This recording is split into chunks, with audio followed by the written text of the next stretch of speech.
بسم اللہ الرحمن الرحیم۔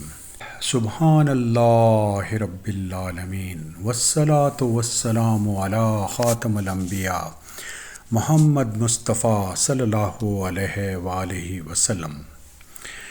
بسم اللہ الرحمن الرحیم۔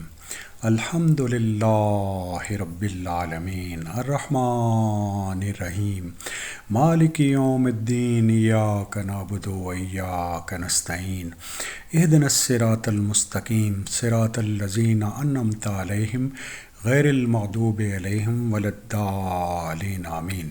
خواتین و حضرات السلام علیکم۔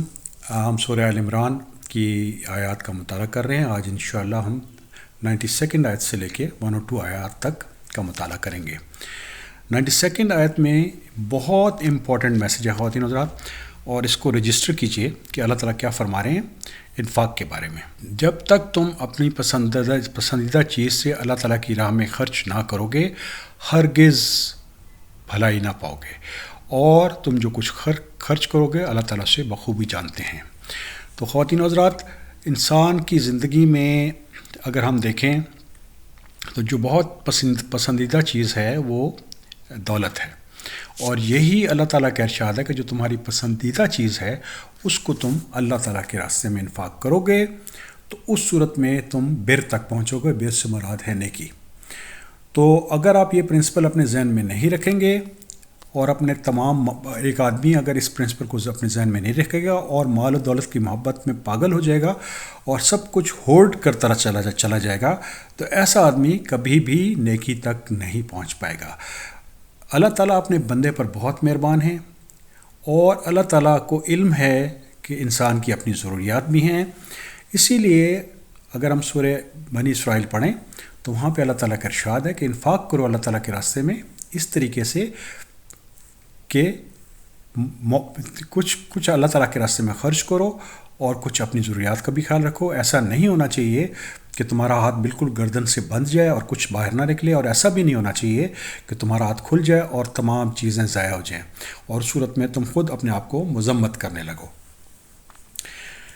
لیکن یہ یاد رکھیے کہ اللہ تعالیٰ کا ارشاد ہے تم جو کچھ بھی خرچ کرو گے اللہ تعالیٰ کے راستے میں اللہ تعالیٰ کو علم ہے، اور یہ جو بھی انفاق کرے گا آدمی، پہلی چیز یہ کہ وہ نیکی تک جا پہنچے گا، اصلی نیکی کی حقیقت تک جا پہنچے گا، اور نمبر 2 یہ ہے کہ اسے یہ یقین رکھنا چاہیے کہ اللہ تعالیٰ نہ صرف اس کو اس دنیا میں کمپنسیٹ کر دیں گے بلکہ آخرت میں بھی اس کو اجر عظیم ملے گا۔ اور اللہ تعالیٰ کا ارشاد ہے کہ میں یا ڈبل کر کے دے دوں گا، یا 10 ٹائمز کر کے دے دوں گا، یا ایون 700 ٹائمز کی حد تک بڑھا کر یہ پیسہ تمہیں واپس کر دوں گا، کیونکہ اللہ تعالیٰ کے لیے اس پیسے کی کوئی ویلیو نہیں ہے۔ اللہ تعالیٰ نے یہ حکم ہماری آزمائش کے لیے دیا ہے کہ ایک بہت پسندیدہ چیز ہونے کے باوجود کیا ہم اللہ رب العالمین کے حکم کے مطابق اپنی زندگی گزارتے ہیں یا نہیں، یا ہم بہت تھوڑی سی قیمت اچیو کرتے ہیں، یعنی دولت اکٹھا کر لیتے ہیں اور اس کو اللہ تعالیٰ کے راستے میں خرچ نہیں کرتے۔ تو یقین رکھیے جو آدمی بھی اللہ تعالیٰ کے راستے میں انفاق کرے گا وہ کبھی بھی خسارے میں نہیں رہے گا۔ جو آدمی مستقل طور پر دولت کے محبت میں شامل ہو جائے گا اور کچھ بھی اللہ تعالیٰ کے راستے میں خرچ نہیں کرے گا، اور حتیٰ کہ زکوٰۃ بھی نہیں دے گا، تو یہ آدمی یقیناً خسارے میں چلا جائے گا۔ اور یہ یقین رکھیے کہ جو بھی رب العالمین کے ساتھ سودا کرے گا، تجارت کرے گا، اللہ رب العالمین اس کو ملٹیپلائی کر کے اس کو اس دنیا میں بھی اور آخرت میں بھی عطا فرما دیں گے۔ اور یہی راستہ وہ ہے، جب اللہ تعالیٰ کے راستے میں آپ انفاق کریں گے تو آپ نیکی تک پہنچ جائیں گے۔ سورہ آل عمران 93۔ تورات کے نزول سے پہلے حضرت یعقوب علیہ السلام نے جس چیز کو اپنے اوپر حرام کر لیا تھا اس کے سوا تمام کھانے بنی اسرائیل پر حلال تھے۔ آپ کہہ دیجئے اگر تم سچے ہو تو تورات لے کر اور پڑھ کر سناؤ۔ تو اللہ تعالیٰ نے حضرت یعقوب علیہ السلام کے لیے تمام کھانا حلال کیا ہوا تھا، سوائے اس کے جو یعقوب علیہ السلام نے خود اپنی ذات پہ حرام کیا تھا۔ تو اللہ تعالیٰ کا ارشاد ہے کہ تم اس تورات کو لے آؤ اور اس کو پڑھو، اگر تم واقعی سچے ہو تو تمہیں اس چیز کا علم ہو جائے گا۔ سورہ آل عمران 94۔ اور اس کے بعد بھی جو لوگ اللہ تعالیٰ کی طرف جھوٹ بہتان باندھیں گے وہی ظالم ہیں، اور علم آنے کے بعد بھی اگر کوئی آدمی اللہ تعالیٰ پر جھوٹ بولے گا تو یقیناً وہ ظالموں میں سے شامل ہو جائے گا۔ سورہ آل عمران 95 آیت۔ کہہ دیجئے کہ اللہ تعالیٰ سچے ہیں، تم سب ابراہیم حنیف کی ملت کی پیروی کرو جو مشرک نہ تھے۔ تو اللہ تعالیٰ کا جو ارشاد ہے وہ سچا ہے، قرآن جو ہے وہ حق ہے، سچ ہے، اسی لیے ہمیں یہ حکم دیا گیا ہے کہ ہم حضرت ابراہیم علیہ السلام کے دین کو فالو کریں اور حنیف مسلم بن جائیں۔ اور سب سے جو خوبصورت بات تھی حضرت ابراہیم علیہ السلام میں وہ یہ ہے وما کان من المشرکین، وہ مشرک نہیں تھے، مشرکوں میں سے نہیں تھے۔ تو اگر آج بھی ہم اللہ تعالیٰ کے بتائے ہوئے دین کے مطابق زندگی گزارنا چاہتے ہیں تو ہمیں حضرت ابراہیم علیہ السلام کی مثال اپنے ذہن میں رکھنی چاہیے۔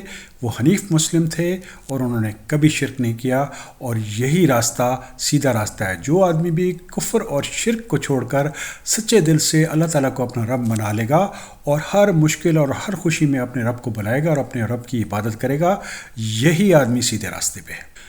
سورہ آل عمران 96 آیت۔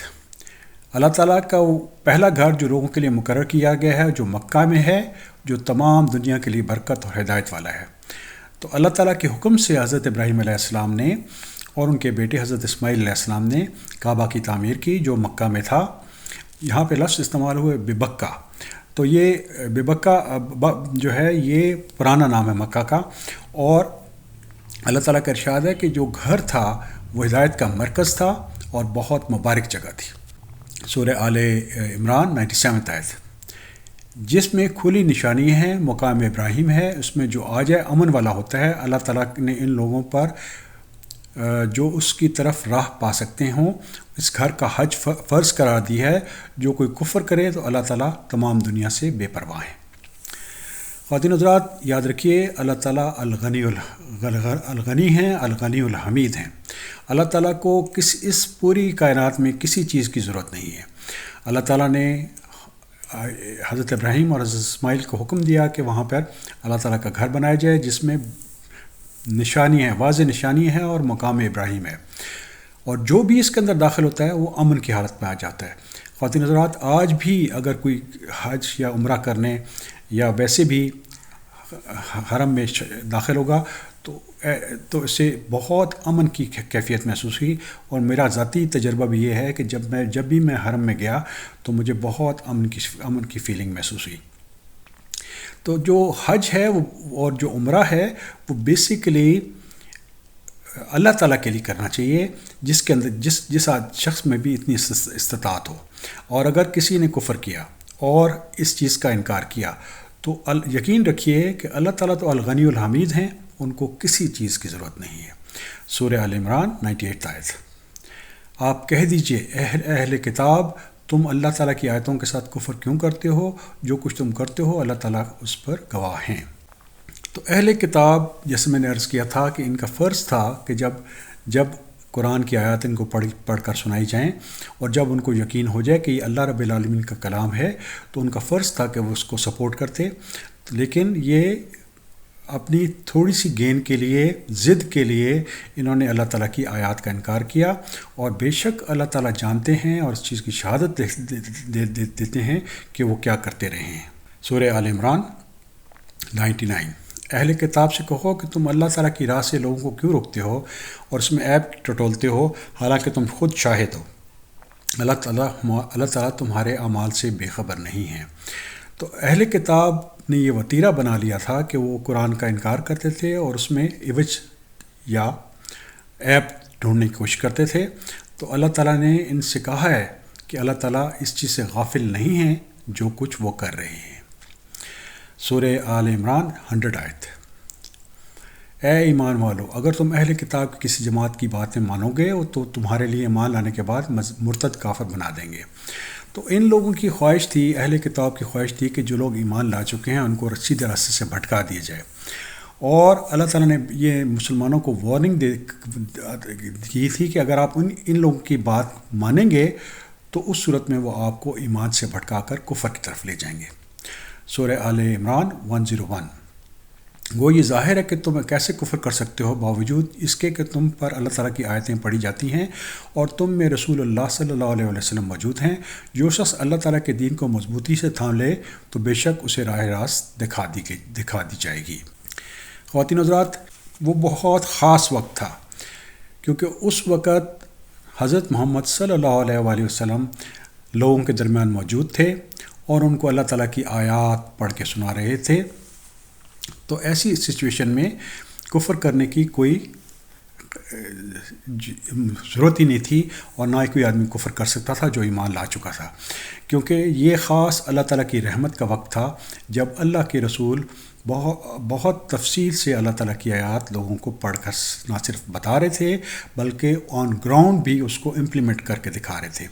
جو بھی اللہ تعالیٰ کے دین کو مضبوطی سے تھام لے تو اللہ تعالیٰ اس سے بہت خوش ہوتے ہیں، اور ایسا آدمی جو اپنا سر اپنے رب کے سامنے جھکا دیتا ہے اسی کو اللہ تعالیٰ صراط مستقیم کی طرف لوٹا دیتے ہیں اور کفر اور شرک سے دور کر دیتے ہیں۔ صراط مستقیم، جیسے ہم نے آپ کو یاد ہوگا کہ صراط مستقیم کی شارٹسٹ ڈیفینیشن سورہ یاسین میں لکھا ہوا ہے، اور وہ یہ ہے وَأَنِعْبُدُونِ هَذَا صِرَاطٌ مستقیم، کہ تم میری ہی عبادت کرو اور یہی سیدھا راستہ ہے۔ اخلاص دل سے جو بھی آدمی اللہ تعالیٰ کی عبادت کرے گا وہ صراط مستقیم پہ آ جائے گا۔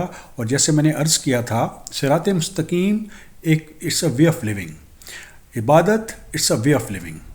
یہ صرف 5 نمازیں نہیں ہیں، یہ پوری زندگی ہے۔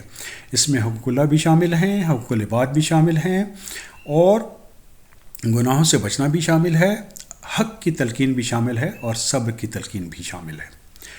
سورہ آل عمران 102۔ اے ایمان والو، اللہ تعالیٰ سے اتنا ڈرو جتنا اس سے ڈرنا چاہیے، اور دیکھو مرتے دم تک مسلمان ہی رہنا۔ خواتین حضرات، بہت اہم پیغام ہے اللہ تعالیٰ کی طرف سے، وَلَا تَمُوتُونَ إِلَّا وَأَنْتُمْ مُسْلِمُونَ، تمہیں موت نہ آئے سوائے اس صورت میں کہ تم مسلمان ہو۔ تو یہ حکم جو ہے یہ اللہ تعالیٰ نے کس کو دیا ہے؟ ایمان والوں سے، کہ اللہ تعالیٰ کا تقوی اختیار کرنا چاہیے، خوف اختیار کرنا چاہیے اللہ تعالیٰ کا، اللہ تعالیٰ کے سامنے جھک جانا چاہیے، اللہ تعالیٰ کی بات کو مان لینا چاہیے۔ جو ایمان لیا ہے اس کو مکمل طور پر اسلام میں شامل ہو جانا چاہیے۔ اگر اس نے اسلام میں اگر کسی نے کوئی اور راستہ اختیار کیا اسلام کے سوا تو آخرت میں وہ یقیناً خسارے میں سے رہنے والا ہوگا، کیونکہ اللہ تعالیٰ وہ چیز اس کی نیکیوں کو قبول ہی نہیں کریں گے۔ تو جو ایمان لایا ہے، جس کے دل میں اللہ رب العالمین کا خوف ہوگا، اس کو حکم دیا گیا ہے وَلَا تَمُوتُونَ إِلَّا وَأَنْتُمْ مُسْلِمُونَ، کہ تمہیں موت نہ آئے سوائے اس صورت میں کہ تم مسلمان ہو۔ اللہ تعالیٰ سے دعا ہے کہ اللہ تعالیٰ ہمیں مسلم کی موت عطا فرمائیں اور ہم پر رحم فرمائیں، ہمارے گناہوں کو معاف فرمائیں اور ہمیں سیدھا راستہ عطا فرما دیں۔ الحمدللہ رب العالمین۔